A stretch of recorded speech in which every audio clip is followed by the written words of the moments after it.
ওং শ্রী নমো ভগবতে বাসুদেবাই নম। জয় শ্রীকৃষ্ণ। রাধে রাধে। প্রতিদিনই জীবন যুদ্ধে আমরা হয়তো হাজারো শব্দ শুনি, হাজারো পরামর্শ পাই, হাজারো চিন্তার ভিড়ে হারিয়ে ফেলি নিজেদের। কিন্তু তখন কি আমরা থেমে একবারও ভেবেছি এই আমি কে, আমি কি চাই, আমি কেন এত উদ্বিগ্ন, দ্বিধাগ্রস্ত অথবা ক্লান্ত? প্রাচীন ভারতের পবিত্র মন্ত্র শ্রীমদ্ ভগবদ্ গীতা ঠিক এই প্রশ্নগুলোর উত্তর দেয়। তবে এটা কেবল কোনো ধর্মগ্রন্থই নয়, এটা একটা জীবন্ত অনুভব, একটা আত্মজিজ্ঞাসা, একটা নিঃশব্দ সাহস যা জন্মায় যখন আত্মা দুঃখে নুয়ে পড়ে আর মন বলে আমি পারছি না। ৭০টি শ্লোক, ১৮টি অধ্যায়, প্রত্যেকটি যেন জীবন নামক যুদ্ধক্ষেত্রের মাঝখানে দাঁড়িয়ে একজন আমি আর আমার অভ্যন্তরীণ অর্জুনের মুখোমুখি কথোপকথন। কিন্তু আমরা জানি সবসময় তো আর ৭০০ শ্লোক পড়ার মতো সময়, ধৈর্য বা প্রস্তুতি আমাদের থাকে না। এখনকার ব্যস্ত জীবনে কেউ হয়তো অফিসে যাচ্ছে, কেউ সংসারে টানাপোড়েনে আটকে আছে, কেউ হয়তো ভেতরে ভেতরে ভেঙে পড়ছে, তবুও কোথাও না কোথাও একটা আশার আলো খুঁজছে। গীতার গভীরতম শ্লোকগুলোকে নিয়ে আসি খুব ছোট করে, কিন্তু মর্মে গিয়ে স্পর্শ করে এমন ভাবে আমরা শুধু ব্যাখ্যাই দিই না, আমরা আপনাকে নিয়ে যাই সেই যুদ্ধে যেখানে অর্জুন দ্বিধাগ্রস্ত, দুর্যোধন দম্ভে পূর্ণ, ভীষ্ম নীরব, আর শ্রীকৃষ্ণ তিনি তখন চুপ করে দাঁড়িয়ে আছেন, কেবল আপনার জেগে ওঠা দেখার অপেক্ষায়। আজকের পর্বে আমরা এসেছি গীতার প্রথম অধ্যায়, প্রথম শ্লোক নিয়ে। একটা ছোট শ্লোক, কিন্তু যার ভেতরে রয়েছে হাজার বছরের অন্ধকার, আলো, ভয়, সাহস, মোহ, জ্ঞান আর মানবতার দ্বন্দ্ব। ধৃতরাষ্ট্র বলছেন, ধর্মক্ষেত্রে কুরুক্ষেত্রে মমকা পাণ্ডবাশ্চৈব কিম কুর্বত সঞ্জয়। এই একটি প্রশ্ন, কিন্তু এই প্রশ্নটা শুধু মহাভারতের গল্প নয়, এই প্রশ্নটা আজও ঘুরে ফিরে আসে আমাদের প্রতিদিনের জীবনে। আপনি কি কখনো ভেবেছেন আপনার নিজের ভেতরেই চলছে সেই ধর্মক্ষেত্রের যুদ্ধ, যেখানে একদিকে টানছে আপনার আসক্তি, মোহ, অহংকার, আর অন্যদিকে দাঁড়িয়ে আছে ন্যায়, বিশ্বাস আর সংকল্প? আজ আমরা সেই যুদ্ধেই নামব, কিন্তু অস্ত্র হাতে নয়, জ্ঞান, উপলব্ধি আর অন্তরের সত্য দিয়ে। এই পর্ব মিস করবেন না, কারণ গীতার এই প্রথম শ্লোকেই আছে সমস্ত আত্মজিজ্ঞাসার সূচনা। আর আপনি যদি একবার এই কথাগুলোর গভীরে পৌঁছাতে পারেন, তাহলে হয়তো নিজের জীবনকেই এক নতুন আলোয় দেখতে পারবেন। ভিডিওটি শেষ পর্যন্ত মন দিয়ে শুনুন আর কমেন্টে লিখে ফেলুন জয় শ্রীকৃষ্ণ, কারণ এই একটি শব্দেই লুকিয়ে আছে বিশ্বাস, সাহস আর আত্মার মুক্তির ডাক। চলুন শুরু করি আজকের এই মহাযাত্রা গীতার হৃদয় ছুঁয়ে যাওয়া প্রথম শ্লোক দিয়ে। পাণ্ডবদের প্রতি অন্যায়, দুর্যোধনের অহংকার, বিদুরের সতর্কবাণী, কুন্তির নিঃশব্দ কান্না, এইসব কিছুর পেছনে যে প্রশ্নটি ইতিহাসে অমর হয়ে আছে তা হল ধৃতরাষ্ট্র উবাচ ধর্মক্ষেত্রে কুরুক্ষেত্রে সমবেতা যুযুৎসব মামাকা পাণ্ডবাশ্চৈব কিম কুর্বত সঞ্জয়। অর্থাৎ ধৃতরাষ্ট্র বললেন, হে সঞ্জয়, ধর্মক্ষেত্র কুরুক্ষেত্রে যুদ্ধের জন্য একত্রিত আমার পুত্রগণ এবং পাণ্ডবরা কি করল? এটি শুধু এক শ্লোক নয়, এটি এক বিশাল প্রশ্ন, একটি প্রশ্ন যা যুদ্ধ শুরুর আগেই ভবিষ্যৎ পরিণতির ইঙ্গিত করে। এটি সেই অন্ধ রাজা ধৃতরাষ্ট্রের প্রশ্ন, কিন্তু আজও এই প্রশ্ন ছায়ার মতো অনুসরণ করে আমাদের প্রতিটি সিদ্ধান্ত, প্রতিটি দ্বন্দ্ব, প্রতিটি জীবনপথ। চলুন ভাবি, ধৃতরাষ্ট্র অন্ধ ছিলেন, কিন্তু তার অন্ধতা শুধু শারীরিকই ছিল না, তিনি ছিলেন নৈতিকভাবে অন্ধ। তিনি জানতেন তার পুত্র দুর্যোধন অন্যায় করছে, তবু তিনি চোখ বন্ধ করে পুত্র স্নেহে সত্যকে অবহেলা করলেন। আমাদের জীবনে কি এমন হয় না? আমরা যখন বুঝি যে পথে হাঁটছি তা ভুল, তবু হেঁটে চলি, কারণ সেই পথ আমাদের ইগোর পথ, আমাদের লোভের পথ, আমার লোক, আমার পরিবারের পথ। ধৃতরাষ্ট্র প্রশ্ন করেন, আমার পুত্র ও পাণ্ডবরা কি করল? এখানে আমার পুত্র ও পাণ্ডব দুই পক্ষকে আলাদা করা হয়েছে। এ যেন আধুনিক জীবনের এক প্রতিচ্ছবি, যেখানে আমরা আর তারা এই বিভাজন আমাদের হৃদয়ে গড়ে বসেছে। আমাদের সমাজে এমন কত পরিবার আছে যেখানে ভাই ভাই কথা বলে না, বোনের সঙ্গে বোনের যোগাযোগ নেই, সবাই বলে আমার ছেলে, আমার পরিবার, আমার পক্ষ, আর অন্যটা ওরা। এই আমার সীমাবদ্ধতাই তো যুদ্ধ ডেকে আনে। ধৃতরাষ্ট্রের এই আমার জালেই তো কৌরবরা জড়িয়ে পড়েছিল আত্মবিনাশের পথে। আমরাও কি আজ ধৃতরাষ্ট্র নই? আমরা কি আমাদের সন্তানকে অন্ধভাবে সমর্থন করি না? যখন সে অন্যায় করে তখনও কি বলি না, ও তো আমার ছেলে? আমাদের এই পক্ষপাতিত্বর ফলও কি পরিণামে যুদ্ধ নয়? পারিবারিক বিচ্ছেদ, আত্মীয়দের মনোমালিন্য, বন্ধন ছিন্ন হওয়া, সবই তো এক একটি কুরুক্ষেত্র। এই শ্লোকে একটি গুরুত্বপূর্ণ শব্দ ব্যবহার করা হয়েছে, ধর্মক্ষেত্র। কুরুক্ষেত্র শুধু যুদ্ধক্ষেত্রেই নয়, এটি ধর্মেরও ক্ষেত্র। কেন? কারণ এখানে যুদ্ধ হচ্ছে অন্যায় বনাম ন্যায়ের, অহংকার বনাম নততা, লোভ বনাম সংযম। এই কুরুক্ষেত্রের প্রতীকে এটি আমাদের মনে যুদ্ধক্ষেত্র। প্রতিদিন আমরা দাঁড়াই আমাদের নিজস্ব ধর্মক্ষেত্রে, যেখানে একদিকে থাকে সত্য, অন্যদিকে সুবিধা, একদিকে থাকে আত্মত্যাগ, আরেকদিকে নিজের মনের খুশি। আমরা যাকেই বেছে নিই সেটাই বলে দেয় আমাদের জীবন কোন পথে যাচ্ছে। আজকের দিনে প্রতিটি মানুষ নিজের ভেতরে এক কুরুক্ষেত্র বহন করে। প্রেমে, সংসারে, কর্মক্ষেত্রে সবখানেই লড়াই। ধর্মক্ষেত্র আজ অফিসের টেবিলে, মোবাইলের স্ক্রিনে, সোশ্যাল মিডিয়ার প্রতিক্রিয়ায়। কেউ যখন অন্যায়ের প্রতিবাদ না করে চুপ থাকে, তখন সে এক ধরনের ধৃতরাষ্ট্রই হয়ে যায়। অন্যায় জানে তবু চোখ বন্ধ রাখে। সেই মুহূর্তেই তার ভেতরের কুরুক্ষেত্রে শুরু হয়। একদিন সেই যুদ্ধ এমন এক পর্যায়ে পৌঁছায় যেখানে সম্পর্ক হারায়, বিশ্বাস ভেঙে পড়ে, শান্তি নষ্ট হয়। এই শ্লোকের পরেই কৃষ্ণের আবির্ভাব ঘটবে, কিন্তু একে ঠিকঠাক বুঝতে গেলে আগে আমাদের বুঝতে হবে আমাদের জীবনও কৃষ্ণ কোথায়। যখন আমরা দুঃখে পড়ি তখন কি কৃষ্ণকে স্মরণ করি, নাকি যুদ্ধ শুরু না হওয়া পর্যন্ত তাকেই অবহেলা করি? জীবনের প্রতিটি কঠিন সময় কৃষ্ণ আসেন আমাদের বিবেকের মাধ্যমে। একটা ভেতরের কণ্ঠস্বর বলে, এটা করো না, এটা ঠিক নয়, এটা ধর্ম বিরুদ্ধ। কিন্তু আমরা ধৃতরাষ্ট্রের মতো সেই কণ্ঠকে উপেক্ষাই করি। একজন বাবার গল্প বলি। তিনি জানতেন তার ছেলে মিথ্যে বলছে অফিসে ছুটি নিতে। ছেলে বলল, বাবা একটু ঘুরতে যাচ্ছে। বলেছি অফিসে মা অসুস্থ। বাবা জানতেন এটা মিথ্যা, তবু কিছু বললেন না, কারণ সে তার ছেলে। 3 বছর পর যখন অফিস থেকে ছেলেকে চাকরি থেকে বরখাস্ত করা হলো, বাবা তখন শুধু বললেন, আমার ছেলে তো খারাপ নয়। এই বাবাও একজন ধৃতরাষ্ট্র। এই ছেলে দুর্যোধনের প্রতিচ্ছবি, আর চাকরি হারানো সেই কুরুক্ষেত্রের ফল। এই প্রথম শ্লোক আমাদের শেখায় অন্যায় দেখেও নীরব থাকা, পক্ষপাতিত্ব করা, নিজের স্বজনের অন্ধ সমর্থন করা, এগুলোই আমাদের জীবনের যুদ্ধের সূচনা। সেই যুদ্ধ আমরা বুঝি না, কিন্তু একদিন সে যুদ্ধ আমাদের একাকী করে তোলে, ভেঙে দেয় সম্পর্ক, হয়ে দেয় আত্মবিশ্বাস, শেষ করে দেয় জীবনের স্বচ্ছতা। এই শ্লোক যেন এক আয়না, যেখানে আমরা নিজের মুখ দেখি, নিজের অন্ধতা দেখি। তুমি কি ধৃতরাষ্ট্রের মতো চোখ বন্ধ করে বাঁচবে, নাকি নিজের মনের কুরুক্ষেত্রে সত্যের পক্ষে দাঁড়াবে? তুমি কি বলবে আমার ছেলে, না বলবে সত্যের পক্ষে? তোমার জীবনের ধর্মক্ষেত্রে তুমি কার পাশে থাকবে, তুমি কার পাশে দাঁড়াবে? জীবন প্রতিদিন এই প্রশ্ন করে। ধর্মক্ষেত্রে, কুরুক্ষেত্রে সমবেত যুদ্ধ প্রস্তুত। তোমার ভিতরের কৌরব আর পাণ্ডব কি করলো, এই প্রশ্নের উত্তরই নির্ধারণ করে তুমি বিজয়ী হবে নাকি ধ্বংস হবে। স্মরণ রেখো, গীতা পড়া মানেই কেবল শ্লোক মুখস্থ নয়, গীতা বোঝা মানে নিজেকে বোঝা। এবং সেই বোঝাপড়া শুরু হয় ধৃতরাষ্ট্রের এই প্রশ্ন থেকে। তুমি জানো তো, আমরা সবাই ধৃতরাষ্ট্র। হ্যাঁ, তুমি, আমি, আমরা সবাই। এই শ্লোকের প্রশ্ন যা 5000 বছর আগে কুরুক্ষেত্রে উঠেছিল, আজও আমাদের ঘরের কোণে, অফিসের চেয়ারে, ক্লাসরুমের ভেতর, এমনকি প্রেমের সম্পর্কে উচ্চারিত হচ্ছে। আমার পক্ষ আর তাদের পক্ষ, কে কি করছে? কিন্তু সেই প্রশ্নের গভীরতায় আমরা কি ডুবে দেখেছি কখনো? এই প্রশ্ন কি শুধু একটি ইতিহাসের রাজন্য বর্গের কথা বলে, নাকি এটি আমাদের প্রতিদিনকার পছন্দ, পক্ষপাত আর মুখ বুজে থাকা আত্মদ্বন্দ্বের প্রতিচ্ছবি? ধৃতরাষ্ট্র অন্ধ ছিলেন ঠিকই, কিন্তু তার অন্ধতা শুধু শারীরিক নয়, তিনি ছিলেন আত্মিকভাবে অন্ধ। তার বিবেক, তার বিচারের শক্তি, তার ন্যায়বোধ সবই এক একটি পর্দায় ঢাকা পড়ে গিয়েছিল।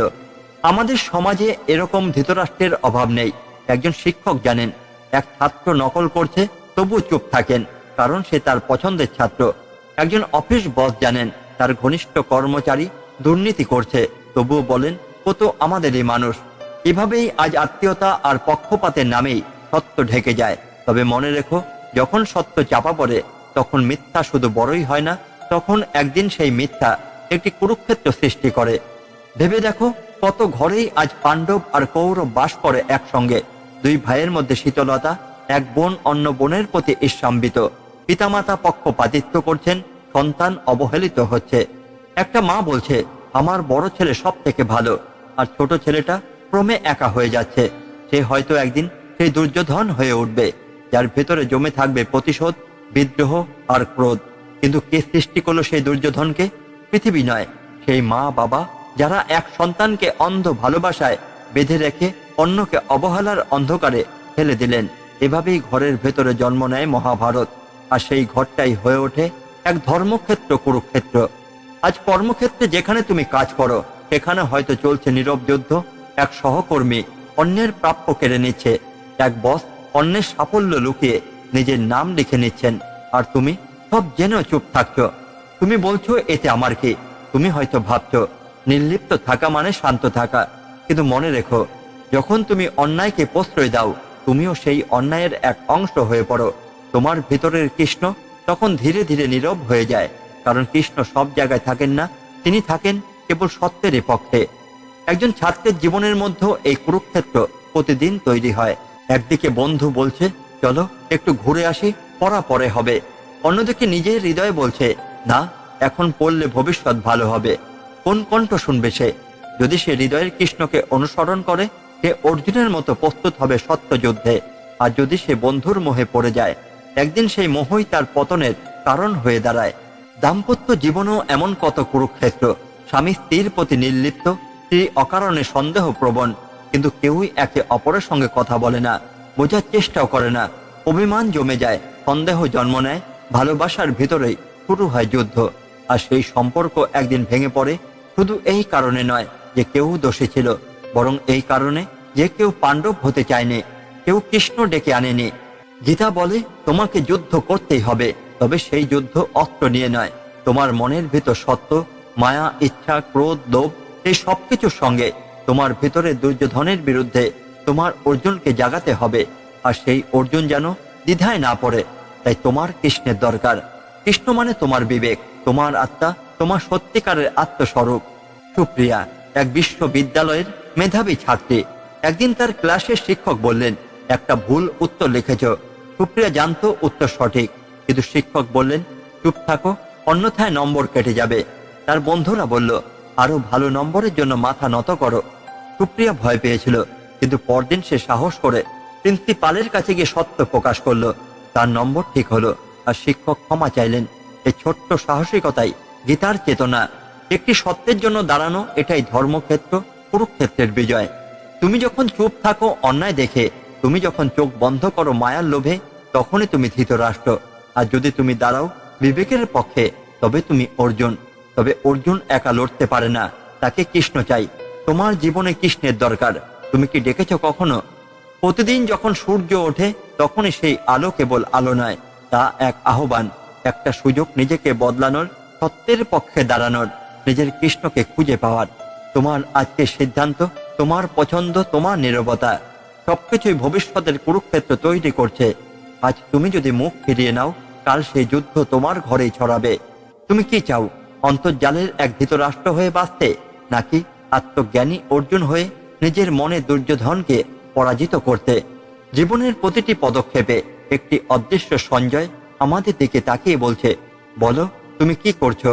আর আমরা কি মুখ ফিরে থাকবো, নাকি বলবো আমি সত্যের পক্ষে দাঁড়াচ্ছি, কারণ কৃষ্ণ আমার পাশে আছেন। এই জীবনের কুরুক্ষেত্রে তোমার একটাই অস্ত্র, তোমার বিবেক, আর সেই বিবেকেই তোমার কৃষ্ণ। তাকে হারিও না, তাকে ডাকো, কারণ তিনি তোমাকে সত্যের পথে নিয়ে যাবেন। তুমি কি কখনো এমন অবস্থায় থেকেছ যখন তুমি জানো কি ঠিক আর কি ভুল, কিন্তু তবু চুপ থেকেছ?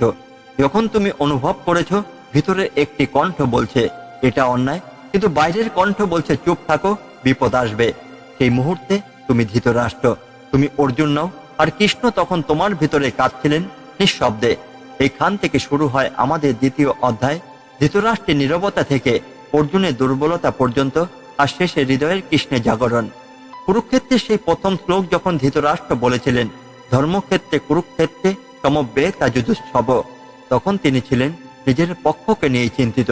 তিনি জানতে চাননি পাণ্ডবরা ঠিক আছে কিনা, ধর্ম জয়ী হবে কিনা। তিনি জানতে চাইলেন আমার সন্তানরা কি করলো। আজ এই যুগে আমরা প্রতিটি মানুষের সেই প্রশ্ন করি, আমার ছেলে কেমন করলো, আমার অফিস ভালো চলছে তো, আমার বন্ধু ঠিক আছে তো। কিন্তু আমরা বলি না সত্য কোথায়, ন্যায় কে করছে, আমি কেমন মানুষ হয়ে উঠেছি, এই আত্মবিশ্লেষণের অভাবেই আমাদের প্রত্যেকের ভিতরে এক একজন ধৃতরাষ্ট্র গড়ে ওঠে। আর সেই মুহূর্তে আমাদের আত্মার ভেতরেও এক সঞ্জয় জন্ম নেয়, যে চুপ করে দাঁড়িয়ে দেখে তোমার বিবেক আর লোভের যুদ্ধে কে জিতছে। গণ্ডি বহং সংসতে হস্তাত তক চৈব পরিদাহ হতে। তখন তার হাত থেকে পড়ে গেল গান্ডীব ধনুক। সে কেঁপে উঠেছিল, কর্ম করার ভয় নয়, বরং তার আপনজনের রক্ত দেখতে হবে বলে। আজ আমাদের মাঝেও সেই অর্জুন আছেন। তুমি যখন নিজের প্রিয়জনদের ভুল দেখে সত্য বলো না, তুমিও অর্জুন। তুমি যখন জানো সত্য কথা বললে হয়তো সম্পর্ক ভেঙে যাবে, তবুও বলো না, তখন তুমি সেই কাঁপতে থাকা অর্জুন, যার গান্ডীব হাত থেকে পড়ে গেছে। এবং সেই সময় তোমার পাশে যদি না থাকে কৃষ্ণ, তবে তুমি চিরদিন সেই দ্বিধায় জড়িয়ে থাকবে। তুমি কি কখনো এমন সিদ্ধান্তে দাঁড়িয়েছ যেখানে তোমার পরিবারের একজন অন্যায় করেছে, কিন্তু তুমি বলেছ ও তো আমার আপন? সেই মুহূর্তেই তুমি ন্যায়ের থেকে মুখ ফিরিয়ে নিয়েছ। তোমার প্রেম, বন্ধুত্ব, পরিবার সবই তখন এক পর্দা, যা তোমাকে সত্য থেকে আড়াল করে। তোমার হৃদয় সেই মুহূর্তে হয় ধৃতরাষ্ট্র, কারণ তোমার চোখ খোলা কিন্তু ভিতরের দৃষ্টি নিঃশেষ। শ্রেষ্ঠ সেই যে সত্যকে আপন বলে আর আপনজনকে সত্যের পথে আনে। এটাই গীতার শিক্ষা। এই শিক্ষাই কৃষ্ণ দিলেন অর্জুনকে। কুরুক্ষেত্রে দ্রৌপদীর বস্ত্র হরণ হয়েছিল, কিন্তু আজকের সমাজে প্রতিদিন অসংখ্য দ্রৌপদী মানসিকভাবে, সামাজিকভাবে নির্যাতনের শিকার, আর পাশেই বসে থাকে অসংখ্য ভীষ্ম, দ্রোণ, কৃপাচার্য চুপচাপ। এই নীরবতা সবচেয়ে বড় অপরাধ। এখন শুধু দুর্যোধন দোষী নয়, ভীষ্ম দোষী, যিনি নীরব থেকে অন্যায়কে উৎসাহ দেন। আজ তুমি কি করছো? সেই দ্রৌপদী দেখলে চুপ থেকে নিজের আরাম বাঁচাচ্ছ, নাকি সত্যের জন্য উঠছো দাঁড়িয়ে? তোমার এই উত্তর বলে দেবে তুমি ভীষ্ম না কৃষ্ণ। অর্জুন কৃষ্ণকে ডাকেনি যুদ্ধ শুরু হওয়ার আগে। সেই দ্বিধা নিয়ে দাঁড়িয়েছিলেন, আর কৃষ্ণ চুপ করে অপেক্ষা করছিলেন। তোমার জীবনও ঠিক তাই ঘটে। তুমি দ্বিধা, দুশ্চিন্তা, দুঃখ, বিষণ্ণতায় ভোগো, তবু কৃষ্ণকে ডাকো না। তুমি জিজ্ঞেস করো না, হে কৃষ্ণ আমি কি করব? তুমি শুধু জিজ্ঞাসা করো, আমার সন্তান কি করছে, আমার বন্ধুরা কি বলছে, আমার চাকরি থাকবে তো? তুমি যদি একবার বলো, কৃষ্ণ আমাকে পথ দেখাও, তুমি দেখবে তোমার ভেতর থেকে উত্তর আসবে। কারণ কৃষ্ণ বাইরের কেউ নন, তিনি তোমার আত্মা। গোপাল নামের এক সাধারণ মানুষ ছিল। সে অফিসে অন্যায় দেখত, পরিবারে বিভাজন, সমাজে দুর্নীতি, কিন্তু সে বলতো আমি একা কি করব। সে চুপ থেকে গেল। বছরের পর বছর সে শুধু নিজের সন্তানকে নিয়ে ভাবলো, বাচ্চা, স্কুল, কোচিং, মার্কস, ভবিষ্যৎ।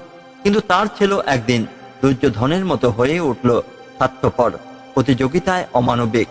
গোপাল তখন চোখ মেলে বলল, আমি তো ভালো বাবাই হতে চেয়েছিলাম, কিন্তু আজ দেখছি আমি নিজেই এক ধৃতরাষ্ট্র হয়ে গিয়েছিলাম। চুপ থেকেছি, সত্য শেখাইনি, অন্যায়কে না বলিনি। গীতা বলে, গম পার্থ, অর্থাৎ এই দুর্বলতা তোমার জন্য নয়, এই ভীরুতা ত্যাগ করো। এই একটি লাইনে গীতার সমস্ত শক্তি। জীবনের প্রতিটি যুদ্ধের আগে এই শক্তি মনে রাখো। তুমি যখনই বুঝতে পারছো কি করণীয়, তখন দ্বিধা নয়, বড় সিদ্ধান্ত। কেননা দ্বিধা মানুষের মনের কৃষ্ণকে দূরে সরিয়ে দেয়, আর সিদ্ধান্ত তাকে কাছে আনে। তুমি প্রতিদিন কতজনকে ডাকো, বন্ধু, বস, প্রেমিক, পরিবার, কিন্তু তুমি কি নিজের ভেতরের কৃষ্ণকে কখনো ডেকেছ? তুমি কি কখনো বলেছ, হে কৃষ্ণ আমাকে সত্যের পথে রাখো? তুমি কি কখনো বলেছ, তোমার ইচ্ছাই হোক, আমি শুধু তোমার হাত ধরব? যদি বলো, দেখবে তোমার ভেতরে দুর্যোধন হারবে, আর সত্যের অর্জুন জয়ী হবে। তুমি আজ এই কথাগুলো শুনে ভাবছো, এই কথাগুলো তো ভালো, কিন্তু বাস্তবে কি হবে? আমি বলি, তুমি যদি প্রতিদিন শুধু একটি অন্যায়কে না বলতে পারো, তবে কৃষ্ণ তোমার পাশে দাঁড়াবেন। তুমি যদি নিজের সন্তানকে সত্য শেখাও, তোমার পরিবারে আরেকটি কুরুক্ষেত্র জন্মাবে না। তুমি যদি অফিসে অন্যায়ের প্রতিবাদ করো, তুমি একজন অর্জুন হয়ে উঠবে। তুমি যদি নিজের জীবনে গীতা নিয়ে আসো, তবে একদিন গীতাই তোমাকে জীবন দেবে। কারণ গীতা শুধু ধর্মগ্রন্থই নয়, এটি তোমার জীবনের মানচিত্র।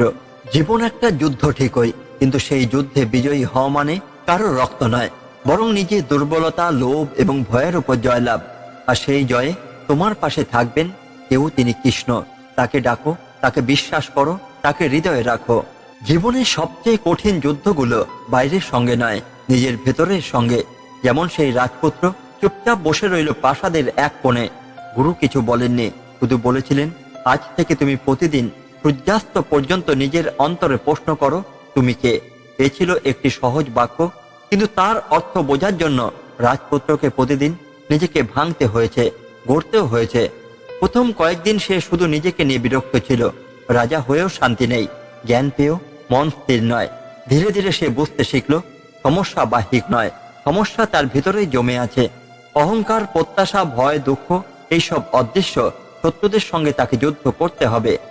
একদিন সেই পাখিটা আবার এলো, যেই ঈগল পাখিটি রাজপুত্র প্রথম দিন দেখেছিল, সে আবার উড়ে এলো আকাশ থেকে। এবার রাজপুত্র স্থিরভাবে তাকালো তার দিকে। ঈগল একটানা আকাশে উড়ে যাচ্ছে, নীরব, একা কিন্তু স্থির। রাজপুত্র তখন ভাবল, আমার গুরু তো চেয়েছিলেন আমি এই পাখিটির কাছ থেকে কিছু শিখি, কিন্তু কি? গুরু তখন তার পাশে এসে দাঁড়ালেন, বললেন, পাখির চোখে দেখে শেখো। ঈগল একা ওড়ে, কিন্তু কোথাও হাওয়ার বিরুদ্ধে যায় না। সে নিজের শক্তি দিয়ে নয়, প্রকৃতির গতির সঙ্গে মিল রেখে ওড়ে। সে জানে কখন থামতে হবে, কখন ডানা মেলতে হবে, আর কখন ঝড়ে ভেসে যেতে হবে। রাজপুত্র জিজ্ঞাসা করলেন, তাহলে গুরু, আমি যদি সবকিছুকে মেনে নিই, তাহলে কি আমার কোনো উদ্দেশ্য থাকবে না? গুরু বললেন, অসত্যকে মেনে নেওয়া নয়, কিন্তু সত্যের সঙ্গে সামঞ্জস্য রাখাই আসল উপলব্ধি। তুমি যুদ্ধ করবে, কিন্তু তা তোমার নিজের ভেতরের মায়ের সঙ্গে, আত্ম অহংকারের সঙ্গে। তুমি নেতৃত্ব দেবে, কিন্তু তা ক্ষমতার মোহে নয়, বরং সত্য, ধর্ম আর ন্যায়ের ভিত্তিতে। এই উপলব্ধি রাজপুত্রের অন্তর্জাগরণের সূচনা করল। সে ধীরে ধীরে বুঝতে শিখল, জীবনের সব ব্যথা, সব অপূর্ণতা আসলে এক একটা ডাক নিজের সত্যের সন্ধান পাওয়ার। সে প্রতিদিন সূর্যাস্তের সময় নিজের ভেতরের ছোট ছোট চিন্তাগুলোকে পর্যবেক্ষণ করত। রাগ, অভিমান, হিংসা, অহং সবকিছুকে সে স্বীকার করত। সে পালিয়ে যেত না, সে নিজেকে মুছে ফেলত না, সে নিজের দুঃখের মধ্যে দাঁড়িয়ে থাকত। এভাবেই সে একদিন উপলব্ধি করল, সত্যিকারের শান্তি মানে সবকিছু হারিয়ে ফেলা নয়, বরং সবকিছুর মাঝখানে থেকে স্থির থাকা। একদিন সে গুরুকে বলল, আমি প্রস্তুত, এবার আমি ফিরে যেতে চাই রাজপ্রাসাদে। গুরু কেবল বললেন, যাও, কিন্তু মনে রেখো, তুমি এখন আর আগের মতো রাজা নও, তুমি একা নও। তোমার প্রতিটি চিন্তা এখন এক একটা দীপ্তি, যেগুলো তোমার রাজ্যকে আলো দেবে। রাজপুত্র রাজ্যে ফিরে এলো, কিন্তু এবার তার চোখে কোনো উচ্চতা ছিল না, ছিল গভীরতা। সে তার সেনাপতিকে বলল, আমি যুদ্ধ করব, কিন্তু আগে নিজেকে জয় করব। সে সবার সামনে ঘোষণা করল, আমি রাজা হতে চাই না, আমি সেবক হতে চাই। প্রজারা অবাক হয়ে গেল। যে ব্যক্তি রাজা হয়ে সেবক হতে চায়, তার থেকে বড় রাজা আর কে হতে পারে? এই পরিবর্তনই এক সমাজকে রক্ষা করল। রাজপুত্রের স্থিরতা, তার অন্তর্জাগরণ, তার নিজেকে ভাঙা সাহস এক রাজ্যকে অন্ধকার থেকে আলোয় নিয়ে এলো। এখানেই গুরু বললেন, এবার তুমি ঈগলের মতো একা কিন্তু উদার, নিঃশব্দ কিন্তু শক্তিশালী, স্থির কিন্তু সীমাহীন। শ্রীমদ্ ভাগবত মহাপুরাণের আলোকে এই উপলব্ধিকে ব্যাখ্যা করা যাক।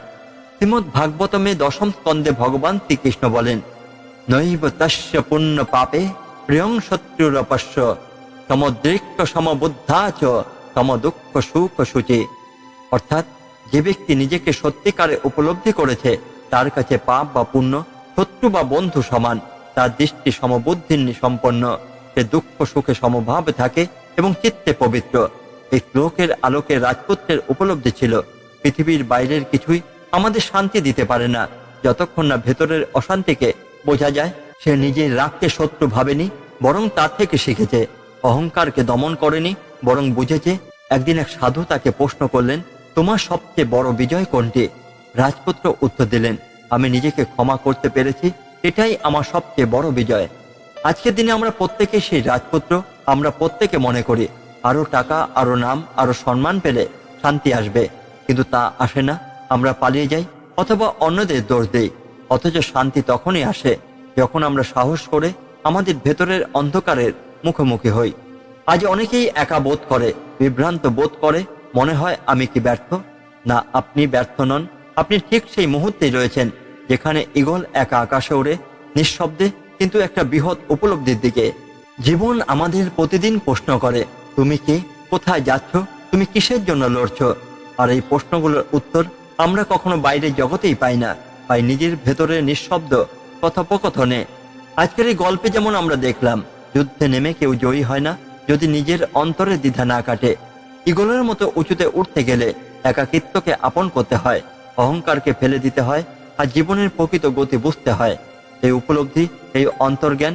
আমরা গল্প বলি, কিন্তু সেই গল্পের ভেতরে থাকে আত্মার কথা, জীবনের ছায়া, আর শ্রীকৃষ্ণের দীপ্তি।